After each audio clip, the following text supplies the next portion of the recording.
Hi, this is Kavita Suresh Kumar and I am going to demonstrate how using Docker Kitematic UI, WebSphere Liberty, Docker containers can be started and applications can be run on the Liberty server running inside the Docker container.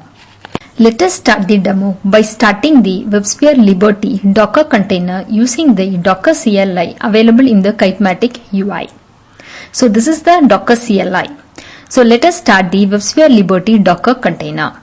Docker run is the command to start the container, and using the name option we are going to specify the name of the container, then -e the environment variable to specify the license acceptance, and then -p to specify the port associations between the host machine and the Docker container, and -v to specify a mount point. /opt/ibm/wlp/user /servers and /default server/dropins. Dropins is the folder where we are going to add our application. Then -d to specify the container is going to run in the background mode, and -t and then the image name WebSphere Liberty. The container has been successfully started. So let us review container in the UI. So we are seeing the container logs which says the server has been launched. Let us go and check the volume mounted.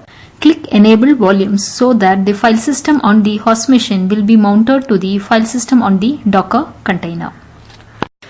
We have the sample application under the Docker samples folder. Let's copy that to the drop-ins folder.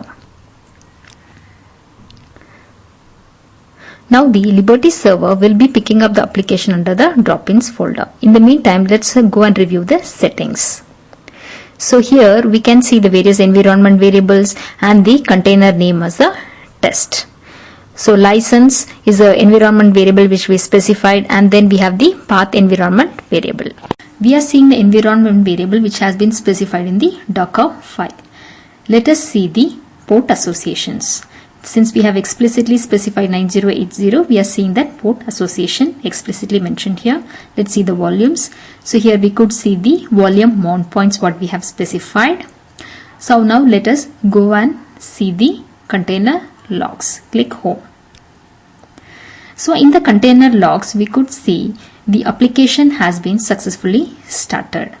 So here we are seeing the URL in which we will be able to access the application. So in the access URL specifies the IP address of the Kitematic. So that has to be used to access the application. Let us launch the application and see.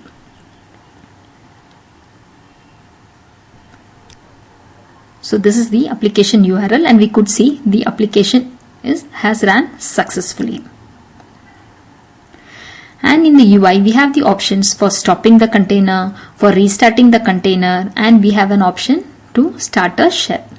Exec option opens a PowerShell of the container. So let us review the file system inside the container. So let us go to the default server folder.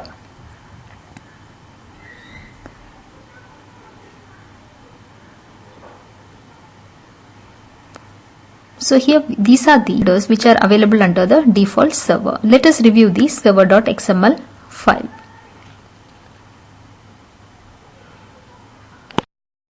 Exit the container shell. The Kitematic UI helps in managing the containers easily. Thanks for watching the demo.